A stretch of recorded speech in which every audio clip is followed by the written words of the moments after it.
हाँ, तो सभी ध्यान से सुनेंगे। आपका अगला अध्याय पाठ संख्या 14 जिसका शीर्षक है द होप, अर्थात आशा या उम्मीद।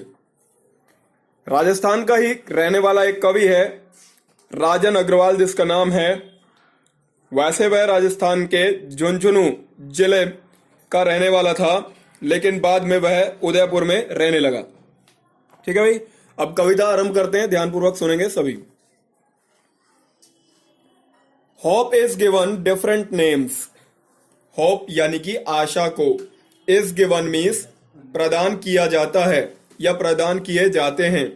डिफरेंट नेम्स अलग अलग नाम, भिन्न भिन्न नाम आशा को दिए जाते हैं। सम कॉल इट एक्सपेक्टेशन। सम यानी कुछ लोग, कॉल इट मीन्स इसे कहते या पुकारते हैं, एक्सपेक्टेशन मीन्स प्रत्याशा या उम्मीद कहकर। एक्सपेक्टेशन होप का ही पर्यायवाची शब्द है। तो यदि हम होप को आशा कह रहे हैं तो हिंदी में भी हम इसके लिए आशा का पर्यायवाची इस्तेमाल करेंगे, जिसे हम कह सकते हैं उम्मीद या प्रत्याशा। ठीक है, तो आशा को भिन्न भिन्न या अलग अलग नाम दिए जाते हैं। कुछ लोग इसे प्रत्याशा या उम्मीद कहते हैं। Others term it future relevance. Others means कुछ दूसरे लोग, कुछ अन्य लोग। टर्म इट मीन्स इसे परिभाषित करते हैं। यहां फर्स्ट फॉर्म है क्रिया की, टर्म के रूप में। और टर्म का अर्थ ना तो शर्त है, ठीक है, ना ही सत्र, बल्कि किससे लिया गया है? परिभाषित क्रिया के रूप में टर्म का क्या अर्थ होता है? नामित करना, यानी नाम देना किसी चीज को, या उसकी परिभाषा देना, उसे परिभाषित करना। तो others term it future relevance. कुछ दूसरे या अन्य लोग हैं जो इसे यानी आशा को परिभाषित करते हैं भावी संबद्धता के रूप में। फ्यूचर का मतलब भविष्य से, रेलिवेंस का मतलब जुड़ी हुई, भावी प्रासंगिकता के रूप में, या भावी संबद्धता के रूप में, या भविष्य से जुड़े हुए होने के रूप में परिभाषित करते हैं। किसको? आशा को। Some others think it a measure of benefaction. Some others कुछ अन्य लोग और भी हैं जो थिंक इट मीन्स इसे समझते हैं, इसे सोचते हैं, किस रूप में मानते हैं? ए मेजर कि यह एक जरिया है, एक उपाय या साधन है, एक तरीका है। ऑफ बेनिफेक्शन मीन्स परोपकार करने का, दूसरों को लाभ या फायदा पहुंचाने का। बेनिफेक्शन यानी उपकार अथवा परोपकार, और मेजर का मतलब है तरीका, माध्यम, जरिया या उपाय या साधन। यहां तक का अर्थ आप एक बार फिर से सुनेंगे होप इज गिवन से ही। आशा को भिन्न भिन्न या अलग अलग नाम दिए जाते हैं। कुछ लोग इसे प्रत्याशा अथवा उम्मीद कहकर पुकारते हैं। कुछ अन्य लोग इसे भावी संबद्धता या भावी प्रासंगिकता या भविष्य से जुड़ा हुआ होने के रूप में परिभाषित करते हैं। कुछ अन्य लोग इसे मानते या समझते हैं कि यह परोपकार करने का एक माध्यम, जरिया या साधन है। इसके आगे देखेंगे। To me hope is the creation of soul. To me means मेरे लिए। कवि राजन अग्रवाल कह रहा है कि मेरे लिए hope is the creation of soul. जो आशा है वह इज द क्रिएशन, रचना है। क्रिएशन का मतलब रचना, कि जो मेरे लिए है आशा वो क्या है? Is the creation of soul, वह आत्मा की रचना है। किसकी रचना है? आत्मा की रचना। That makes us feel pleasure some. That means जो, makes us feel, us means हमें, मेक्स फील मीन्स महसूस करवाती है या महसूस करने के लिए बाध्य करती है। जो हमसे अनुभव करवाती है या हमें अनुभव करने के लिए विवश करती है। कैसा अनुभव करवाती है? प्लेजर सम। प्लेजर सम कहते हैं आनंदित को या खुश को, प्रसन्न को।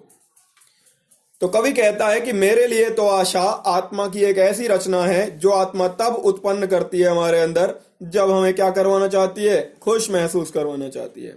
तो यह आत्मा की एक रचना है मेरे लिए जो हमें प्रसन्न अनुभव करवाती है। एंड और लीप मीन्स हमें उछलने वाला बना देती है। किससे उछलने वाला? विद एंथुजियाज्म, उत्साह या जोश से उछलने वाला।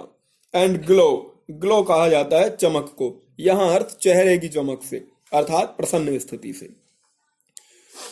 जो हमें एक उत्साह व चेहरे की चमक के साथ या प्रसन्नता के साथ उछलने वाला बना देती है। इन पास्ट यानी भूतकाल में, अतीत में भी, we have survived on hope, हम लोग जीवित बच पाए हैं। किसके बल पर? केवल ऑन होप, आशा के ही दम पर हम जीवित बच पाए हैं, अपने जीवन को चलाए रख पाए हैं।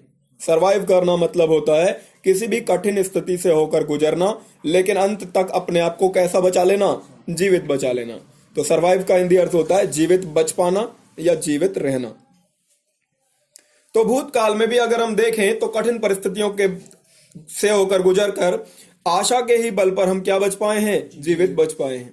आशा के ही दम पर हम जीवन चलाए रख पाए हैं। वी सरमाइज मतलब वी गैस, हम अनुमान भी लगाते हैं। सरमाइज यानी गैस, अनुमान लगाना, अंदाजा लगाना। तो हम अनुमान भी लगाते हैं। ऑफ फ्यूचर मीन्स किसका, भविष्य का। किसके बल पर, किसके कारण से, बिकॉज ऑफ होप, केवल आशा या उम्मीद के ही कारण हम भविष्य का भी अनुमान लगा पाते हैं। होप किल्स नेगेटिविटी इनसाइड, आशा ही है जो किल्स मीन्स मार डालती है, समाप्त कर देती है, नेगेटिविटी इनसाइड, भीतर की नकारात्मकता को। हमारे अंदर के नकारात्मक विचारों को कौन समाप्त करती है, आशा ही समाप्त करती है। एंड फिल्स अस विद काम एंड क्वाइट, और फिल्स अस मीन्स यह हमको भर देती है किससे, विद काम एंड क्वाइट। काम और क्वाइट दोनों शब्दों का एक ही अर्थ होता है, शांति या खामोशी। और आशा ही है जो हमको भर देती है शांति व नीरवता से, खामोशी या चुप्पी से। Hope makes the bird fly, वह भी तो आशा ही है जो मेक्स द बर्ड फ्लाई, जो पक्षी से उड़वाती है, अर्थात पक्षी को विवश करती है उड़ने के लिए। किस लिए उड़ते हैं पक्षी, इन सर्च ऑफ फूड, भोजन की तलाश में, भोजन की खोज में। और भोजन किसके लिए, फॉर यंग वंस, अपने छोटे बच्चों के लिए। यंग वंस यानी छोटे बच्चे। तो छोटे बच्चों के लिए भोजन की खोज में जो पक्षियों को उड़वाती है वह भी कौन है, आशा ही है, उम्मीद ही है। और किस लिए उड़ते हैं पक्षी, एक तो अपने बच्चों के लिए भोजन की तलाश में उड़ते हैं, दूसरा the material to build their homes and material, और उस सामग्री की तलाश में उड़ते हैं जो चाहिए होती है टू बिल्ड देयर होम्स, अपने घरों का निर्माण करने के लिए। तो अपने घरों को निर्माण करने के लिए सामग्री लाने हेतु और अपने छोटे बच्चों के लिए भोजन की तलाश में जो पक्षी हैं वह उड़ने के लिए विवश हो जाते हैं। किसके कारण से, आशा के ही कारण से। आशा ही उन्हें विवश करती है उड़ने के लिए। इट इज द होप, यह भी तो आशा ही है, that makes a bird stay on the branch, that makes जो बाध्य या विवश करती है, ए बर्ड मीन्स एक कॉपल अथवा कली को, पेड़ पर उत्पन्न हुई एक नई कॉपल या कली, जिसे हम अंग्रेजी में क्या कहते हैं, बड कहते हैं। तो यह भी आशा ही होती है जो बाध्य या विवश करती है एक कली अथवा कॉपल को कि वह स्टे मीन्स ठहरी रहे, रुकी रहे, बनी रहे। कहां पर, ऑन द ब्रांच मीन्स शाखा के ऊपर। एंड ब्लूम, और क्या करे, ब्लूम मीन्स खिले या विकसित हो। ब्लूम का मतलब खिलना, क्रिया की तरह, विकसित होना। Trees lose their leaves with a hope, और वृक्ष भी देखा जाए तो लूज मीन्स गंवाते या खोते हैं, देयर लीव्स मीन्स अपनी पत्तियों को, विद अ होप एक आशा के साथ ही खोते हैं। कौन सी आशा होती है उन्हें, दैट वन डे, कि एक दिन, इट विल बी लेडन, यह वृक्ष फिर से क्या होगा, लद जाएगा, फिर से लदा होगा, विद ग्रीन ह्यूज यानी ग्रीन कलर्स, ह्यूज कहते हैं रंगों को, कि यह एक दिन फिर से किससे लदा होगा, हरे भरे रंगों से लदा होगा। इस आशा के साथ ही वृक्ष अपने पत्तियों को खोते या गंवाते हैं। Hope enlightens the life gloomy thoroughfares, gloomy की स्पेलिंग मिस टाइप हुई है यहां पर, इसमें आर एक्स्ट्रा टाइप हो गया है, आप इसे हटा लीजिए। सही स्पेलिंग होती है ग्लूमी की GLOOMY। ग्लूमी का अर्थ होता है उदासीन। किससे अर्थ होता है, उदासीन से। और थोरोफेयर कहते हैं चौराहे अथवा मार्ग को। थोरोफेयर का मतलब चौराहे अथवा मार्ग, यहां पर आप सरल अर्थ लेंगे मार्ग वाला, रास्ते से। होप एनलाइटन्स, आशा ही है जो एनलाइटन्स मीन्स रोशन करती है, प्रकाशित करती है। किसको, लाइफ ग्लूमी थोरोफेयर्स, जीवन के उदासीन मार्गों को। जीवन के उदासीनता वाले अंधियारे मार्गों को कौन रोशन करती है, आशा ही है जो रोशन करती है जीवन के उदासी से भरे अंधकार वाले रास्तों को। And makes us feel the freshness and warmth, और हमें एहसास करवाती है, फील करवाती है। फ्रेशनेस का मतलब ताजगी या नयापन, एंड वार्मथ और उष्णता या उत्साह, गर्मजोशी। आशा ही है जो जीवन के अंधियारे रास्तों को, उदासी के अंधकार से भरे रास्तों को रोशन करती है और हमें अनुभव करवाती है ताजगी या नएपन का। एंड वार्मथ, और उस उत्साह का, उस गर्मजोशी या स्नेह का अनुभव करवाती है जो of the days ahead, ahead कहते हैं आगे को, जो आगे आने वाले दिन हैं उनके उत्साह और उनकी ताजगी का अनुभव भी हमें आशा ही करवाती है। Hope makes life go on. Go on का मतलब होता है जारी रखना, कंटिन्यू। फ्रेजल वर्ब होती है गो ऑन, जिसका अर्थ क्या होता है? जारी रखना। Hope makes life go on, आशा ही तो है जो जीवन को विवश करती है कि वह चलता रहे, जारी रहे। अर्थात जीवन को जारी भी कौन रखवाती है? आशा ही जीवन को जारी रखवाती है, अर्थात जीवन को चलायमान रखवाती है। लाइफ इज अ डेरिवेटिव, यानी life is a result of the function called hope. इस तरह हम कह सकते हैं कि जीवन एक परिणाम है, एक प्रतिफल है, एक उपज है।